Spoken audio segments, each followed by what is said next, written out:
2018, I happened to get invited to a Chinese contest. And it was the first, like, feel for the Olympics. It was, like, iOS in Nanjing, China. They invited a whole bunch of guys and girls everywhere, and they paid for everything to go there. So went there, did the contest, and maybe, like, 2 weeks after, they reached out, and they were like, hey, you're really awesome. We would like you to come out here and be a coach for the Chinese Olympic team. And I was like, but what does that mean? You know? Well, because you want to be in the Olympics, and being a coach, is that a conflict of interest? Are you not going to be able to go to the Philippines? Like, there's questions there, right? Yeah. And I was like, should I tell them I want to be on the Philippines team? Like, and I forgot, one of the guys who was coordinating all of it, he was really cool with me, and I just straight told him, I was like, hey, like, I think there might be a potential for me to get on the Philippines team, but I want to be honest so that it's not a conflict of interest for you guys, you know? So, and I think luckily, like, the Olympics hadn't really started then. So they actually worked with me. So I told them, I was like, hey, I'm interested in being a coach. You know, we can talk about pay, and I want to do it for only this amount of time. And then I'm going to go from there to the Philippines. So I went out there. We're talking about living in China. Yes. And doing the coaching thing. Okay. Yes. Yeah. So they agreed to. I went and flew out there to Nanjing, China with Dan Weilman. Do you guys know? Yeah. So Dan Weilman was the head coach at the time. And we went out there, and I trained the Chinese Olympic team for 3 months. It was a really cool experience. It was also really insane. Yeah. How is it insane? Yeah, what do you mean? Like the work ethics, or how? What? It just was a totally different approach than what I had seen skateboarding evolve to. Okay. I want to know, were there kids that are just finding skateboarding that already skated, or I had heard they had chosen kids to do it. So the Chinese government is insane. They, sorry. No, you can say that. Yeah. It was brutal. So they took a bunch of kids, like 200 kids from a whole bunch of different sports all over the province of China. They brought them in, and they just did skateboard tests with them. Like, okay, here's a skateboard. Let's see how fast you can push from here to there. Or, like, I don't even know what type of tests you could run. They're gauging if that person could stand on the board, if they could push. How quickly can they adapt to this? So they took piece of wood with wheels on it. They took kids from, like, cheerleading, gymnastics, karate, soccer, anything that they thought would be a good transition from there to skateboarding. They brought them all in, tested them, and then they summed it down to about 30 to 50 kids. So they did all that. All those kids went back to their sports. Sure. And so they took these guys. And the way China does it is they have programs. So they pretty much tell the parents, hey, we're going to take your child and we're going to pay you so that we can take them and train them so that they can get a gold medal for us. And these kids are young. And they sign a contract. And, like, they kind of lose a lot of privileges in the, you know, so Go ahead. No, this is crazy because their parents are getting paid. The kids now, it just because, like, I discovered skateboarding, you discovered skateboarding. We did it because we loved it. And we fell in love with it. Now, listen, some of these kids may fall in love with it because they got put in the position. Right? They may, but they may not. Yeah. It's just a super unorthodox way to, especially for skaters. Like, I mean, again, like you were saying, like we found the skateboarding and it hit us like something special in a natural way. And then to see them kind of just be forced into something just to go get a medal is just crazy to me. Yeah, just to compete, right? Yeah. Like that's an interesting way. So wait, how do you teach them how to skate? This is where it kind of got a little rough for me. And so out of all those kids, they happened to find one, like, golden goose. It was a girl. Her name's Zoe. Oh, she rips, dude. I taught her how to do kickflips and stuff. So, like, Zoe who? What? Zoe Wang? Wait. I don't remember her last name. Zoe, she's in SLS and stuff. Oh, yeah. She rides for Red Bull. Jesus. She was in the Olympics too, right? Yeah. Yeah, she like came with 50s hubbas and stuff like that. She's gnarly. Did you see the clip of her recently? She did, like, a gap to back tail down this rail in China. Oh my god, she's so good now. Sick. I didn't see that, but that's awesome. That's sick. So from 2018 she's been skating. So they happened to find one golden goose, which was Zoe, and she was just naturally talented on a skateboard, and Her fear was really good, but as far as the other kids, you can definitely see a separation in level. Yeah. And we would have to make them skate and That's scared and like Make them skate? every day for 6 hours. For 6 hours? Every day for 6 hours, we had to make them skate.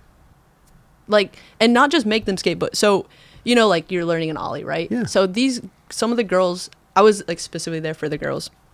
They would take a girl that learned how to ollie, and they would take a bank, right? And then they would put a board on top of the bank, and then you have to ollie over the board into the bank. Oh, After That's just learning, so scary. that is sketchy for sure. after just learning how to ollie. Yeah. Dude. You go now, you got to Yeah, go but ollie. who's calling that? Like, who's making that decision that that's what they got to do next? These Chinese coaches that Wow. didn't really skate. So And you're that's another thing. Like, they don't even skate.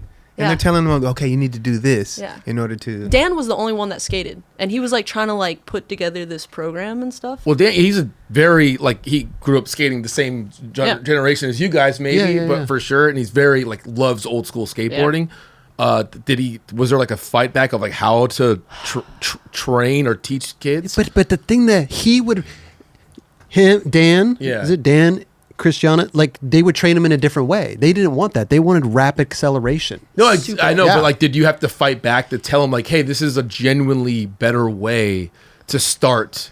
Like, Yeah, you I know? mean, we would try, and we would tell them like, dude, there was girls that were crying, and I would tell them like, you know, like they would be like, you have to tell them to do this, and I'm like, oh, like, you know, and then I'd be like, come on, you got it, you know, you just do what you did on flat ground, and then she would go in the ramp and roll her ankle, and I'm like, oh my gosh, like, this is against my morals, you know, I feel like cruel to these kids, and I mean, we did fight back for like, okay, Sundays off. Give them 1 day of rest, you know? They were every day, 7 days a week, It 6 hours a day. It was every single day. And This then is they had psycho. Sundays off. Okay. So, and man, it was rough. Like, you know, like Zoe, for the first time she was going to hit a rail was a 10-stair rail. Like she was not her first rail, but you know, the time came up to where she had to hit the big rail in the park. Go on. And Go on. Oh my god! Like, and what she are you was so talking scared, about? and she also she finally did it, and then got broke off, and I was like, I think I'm going to skateboard hell. Like I don't know. Oh my gosh. No, that must be a lot of pressure and definitely different type of feelings for you for sure. It I felt bad for them. I felt like I was getting numbed out, and then also to think about like some of these kids, they hadn't really seen their parents or talked to their parents, so you would just kind of not bring up the topic of parents so they wouldn't get upset. It was you like know? they were in like a skateboarding boarding school. It was. Yeah. It was a tower. It was an Yeah. Olympic tower, and the kids lived on a floor, and we lived in there, and I remember there was an outbreak of scabies on the floor. You know Oh what my. scabies? Hmm. Some medieval stuff, dude. Like, oh. Dude, what? So we would get done all day with skating, and I would get in the shower, and I'd be like, taking a shower, like, wow, I'm like really dirty. Like, this is crazy. And then I looked up at the water, and it was brown. I'm like, no. So when the outbreak of scabies happened, I just started, you know, it was all in the washing machine, so I just started washing my clothes in the sink and stuff, but it never got cleaned because the water was like super dirty. Dude, there's so much stuff. Okay. Wow. Wait, and how long was this program for? It was just 3 months for me. Okay. Yeah. So 3 months you were done. You were out of, but you were getting Yeah. paid. You were free room and board, food. I would assume everything. Yeah, so. everything was taken care of. Was the pay good? Yeah, I was just The pay was pretty good, yeah. Like for 3 months of my time and you know, my morals. What about? Did you show them like skate videos or magazines and stuff? I did. I actually, that's kind of where I like made up for it. Like I showed them a lot of skating, and you know, I showed them other girls. I tried to make it fun. So, you know, when we were training, I would try and like show them a funner way of skating. You know, like especially the girls who were kind of progressing. Like, okay, cool. Like you're Maybe not- showing interest into skating also. Yeah. Like yeah, and I did ask some of the girls like, do you like skating? And they're Right. like, yeah, we like it way more than what we were doing. I'm like, okay, cool. Like, nice. Like, okay. So, So that's a win. yeah, I guess. Yeah. And you know, as bad as the program was, they have had really good girls come out of it. So all the girls that I trained are now doing like blunts down rails. That's and amazing. like they're really good, and Right. it's just a different way of doing it that is completely different. Like The so approach, yeah. these girls have never been out on the street skating. or with their friends skating, or, you know, experiencing the things that we did when we first fell in love with skating. And we actually did a contest in, you know, Wheels of Fortune in Seattle. So Zoe came out to that, and Dan was like, yo, can you please, like, can Zoe be a part of your group and, like, hang out with you guys, like, so she can kind of experience some of this stuff? I'm like, yeah, dude, like, of course. So that was, like, her first time skating with other girls and trying to tell her, like, hey, it's not that serious. Just relax, have fun. Like, it's a fun weekend, you know, it's not training. Imagine skating where you're, like, your thought process is to always get, like, win better and always progress. I mean, you want to progress as a skateboarder. Yeah. But at that same time, we have that having fun and being relaxed. But and then they discover it later. Yeah. Like, wait a minute. This is not just Dude, gold medal. Yeah. This is like a thing. Yeah. I farted around on a skateboard for I don't know how long. Yeah. Like, I just pushed and I skated and I laughed with friends and we all watched each other fall over and crazy. On your own accord. Like on my own accord. Yeah. So that was a really crazy experience. So after that, we did go to, like, Bali, like, Indonesia with the team. That was really cool. So we were doing, like, skate missions and, like, kind of getting them out of China. It was really cool. So I got a free trip to Bali, Indonesia. There you go. Out of that. That was pretty fun. But other than all that, I mean, like, there was good that came from it. That came from some of the bad. I really think that Dan Wildman does the best that he can for those skaters. Yeah, and good. we did. Who's the guy on Sour? His last name Barney Page. Barney Yeah. Page. He was also there with me. Oh. I think Candy Jacob also came out there as a coach. So I think without those people, it would have been a totally different world. I think that's like the light of it is they had really good people to kind of like watch after them. I wonder if the program has grown since then, because we're talking about, this is the first iteration of countries getting involved in skateboarding, and it's China and bringing people in. Yeah, for and sure. And hopefully now it's better. Are they still bringing people in for tests and stuff? I don't think so. Okay. Well, Danny Wainwright, he's a coach. Yeah. And Rodrigo Peterson, I don't know if he still is. I don't think he is. Okay, but I think he was. It's cool that they're selecting good skateboarders to come teach. Totally. Yeah. That's awesome. Yeah. I don't know how they did that. I think they just, like, with that contest, they found me and Candy. Okay. And yeah, they were. And if the pay is right, we'll go out there and do what we got to do. Yeah. I mean, China doesn't know anything about skating, so of course they had to, like, bring people in, the craziest thing is they have the best spots in the freaking world. And they don't even know it. They don't even know it. It's so amazing. It's Their whole ridiculous. country's made of marble. Yeah. What? You have the There's best whole ledges. skate plazas there. I know. Like, walking to the store, I found, like, all these hips and ledges. I was like, oh my gosh. Crazy. So- Do you see what you got here? Yeah, take them outside and skate, Don't put them in the facility. So Wow. So that must have just been a interesting 3 months. Oh wait, when you're showing them videos and stuff, like how are you showing them videos, like, or YouTube, because they don't have YouTube out there, right? I actually was smart enough to download a VPN before. There you go. So I had to pay for a VPN. Okay. And if you don't download the VPN before you get to China, You can't get you're out of luck. Yeah. Wait, no, they don't have YouTube? they don't have. No. They have their form of YouTube, but it's not. I remember they had when we went out there, they had their form of like Twitter back then. It was like Weibo or something like that. Wemo? Or I think it was Weibo. Weibo, I think you're right. They actually have their a form whole of Instagram. firewall. Like inland China has a whole firewall. So Okay. Google Maps doesn't work. Google doesn't work. Instagram. Instagram was It was working when we were there. It worked? Okay, Yeah. cool. This is early on. This is like when we were Before- there, like Yeah. 2010. Way before Yeah. videos were going. Yeah. Yeah, like It on was just Yeah. pictures. Yeah. So Check out my picture. Yeah. it was definitely a crazy experiencing, like, inland China. Like, different food. Nobody spoke English. Like, not even yes, no. Like, and VPNs. I just told my mom what I was going to do, and she trusted me, but I had no idea what I was doing. Like, oh, yeah, I'm going to go to China and live with people and train the Chinese Olympic team. Nobody knew what we were Crazy. doing. Yeah. I was, like, in a dorm myself. Wow. Just... Did you have rules put upon you, like, on what you can do and whatnot? No, I didn't have any rules, but I needed to be there every day with them. Okay. And I remember even my body was getting burnt out after skating every single day for 6 hours is rough. Crazy. I'm like, dude, I can't even keep up with this, and I've been skating for so long, like these girls are just gonna break their bodies off way before they can even start.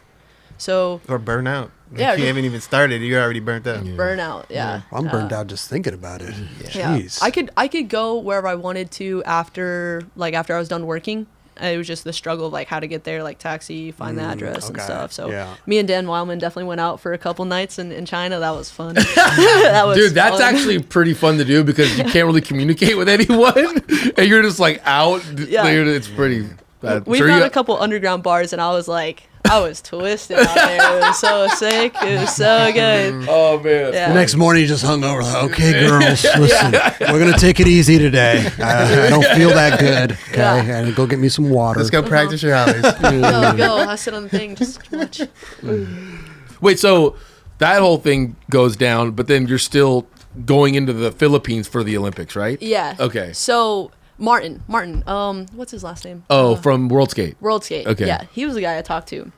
So I told him, hey, I would like to take this money and go to the Philippines because I'm going to try and find my own opportunity.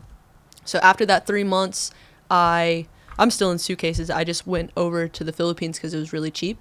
And right then is when Margie was about to do Asian Games. Though she won the Asian Game medal. So with all these things happening, Margie kind of got the gold medal, got the federation to realize that there was something there on the island. And so I went there and met up with Ant and Margie and met everybody. So we sat down with officials. I got to shake hands, and that's kind of like when we started the Philippines team, actually. Oh, wow. So before it was just Margie. And then when she won that medal, all of us came together, Danny, Ant, Margie, me, and that was kind of like the start of everything. So you're on the Olympic team, but we're not in the Olympics yet. Is that the because you got to like place and all this stuff? I'm sure. I don't even think the Olympics was officially like set yet. Okay, they were just making it. Yeah, it was in motion. It was in motion. I think the season was about to start, and there were so many rules and so many things being discussed of like how you guys are gonna judge it. What like is it? That's when they kind of started adopting the SLS. Format. Okay. And then World Skate was pairing up with other contests and like making dates for the next season. So that was 2018 December. That was the end of 2018. And I went back home to Portland, Oregon at the time. And then 2019 was kind of like the start of the Olympics. Okay. That was when like the first true Olympic contest was Brazil in Rio de Janeiro. Yeah. And then we got in, you placed, and then we went to China again for the Olympics. Yeah, for the Olympics? Wait, was it where was it? Tokyo? Tokyo. Yeah, Sorry. Tokyo. That's right. Yeah,